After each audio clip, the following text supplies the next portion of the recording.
Hey guys, welcome back to my channel. So this week I have a product for you that I'm going to do a review on, and what it is a dust mask that is made by Basecamp.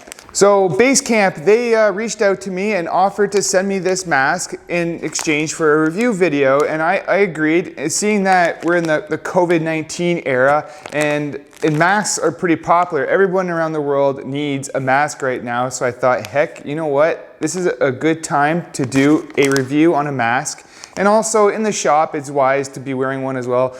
I am guilty of not wearing one when I should. At times when I'm sanding, it gets dusty, or even spraying paint, sometimes I forget to put the mask on. So I'm hoping that this is going to end up being a great product, and that I'll enjoy it, and it'll keep my lungs healthy for years to come. So let's head over to the workbench and we'll dig into this and see what this is all about. So this is what the packaging looks like, and it has a little QR code on here to scan that to get replacement filters for it. And it says it's an active carbon filter, enhanced breathability, one-way exhalation valves, ultra light, easy Velcro fastening, and it has an adjustable nose clip.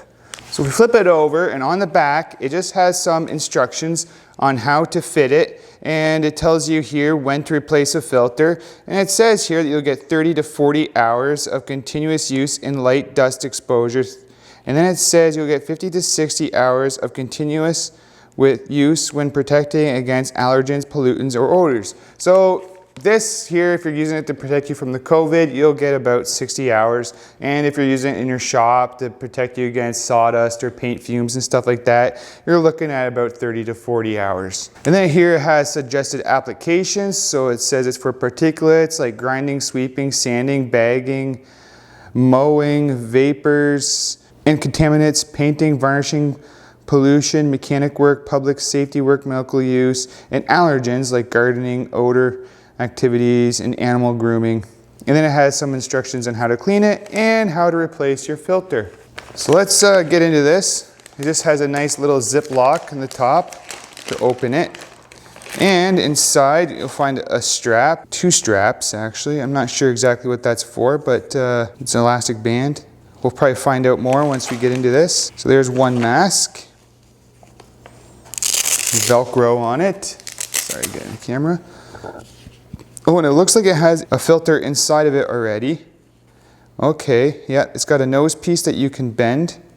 Must have like a metal in it. So we have two of those masks. That's kind of nice. Then we have a bag of reusable filters. Oh, and we have some instructions here. Okay, if you can see here, that's what these bands are for, and it says it's supposed to relieve the pressure off your ears to use these bands, so it must make it more comfortable to wear. But we'll leave these aside and we'll see what it's like first, and if we think that we need it, then we'll use it. So here is just a close-up of that mask, and you have two vents here for exhaling, and on the inside you have this filter. Has a little Basecamp logo on it. It's a nice mesh material. Looks pretty well made. It just has these little ear loops, goes over each ear. And then a Velcro strap that goes in behind the back of your head. So let's try to fit this and see how it feels. So in the fitting instructions, they say to place your chin in first and then put the loops over your ears and then use the Velcro straps around the back of your head and then pinch the nose piece around your nose to get a nice tight fit. So let's give this a try. Like that.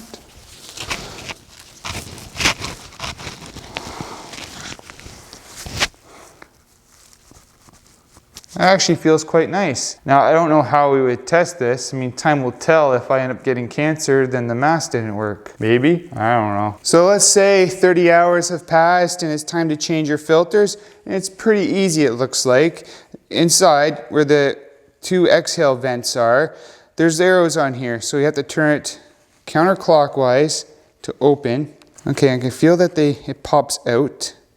Oh, I see how that works. It's just a little rubber diaphragm, and that comes out. We'll spin the other one around, and then the filter comes out, and then you just simply pop in your new one. So let's just pretend that this is a new one. We'll stick it in. And it looks like these vents here, they have to be pointed in the down position. I imagine if they were up, you would probably just keep getting blown in the eyes with your when you exhale. I think the easiest way is to put this filter piece in there and then they're calling this the diaphragm, so put that in there. Then go on the inside of your mask, poke that through, just like that, it's closed. That's pretty easy, and we'll just repeat on the other side. Just like that, we got it back together. So overall, this is a nice fitting mask, and I think it's a good replacement for the N95 construction type masks. If you're a contractor like me, someone that works in the trade and is around dusty environments a lot, and these masks can be a little annoying to wear all the time. So yeah, this is a nice upgrade for that. Quite comfortable, it's easy to breathe through, and yeah, I can see myself wearing this no problem throughout a work day. If you want to get one of these for yourself, I'll leave a link in the description. So I'd like to thank you guys for watching, and if you're new to my channel, I encourage you to hit that subscribe button, hit that notification bell so you never miss when I upload a new video, and like always, we'll see you in the next one.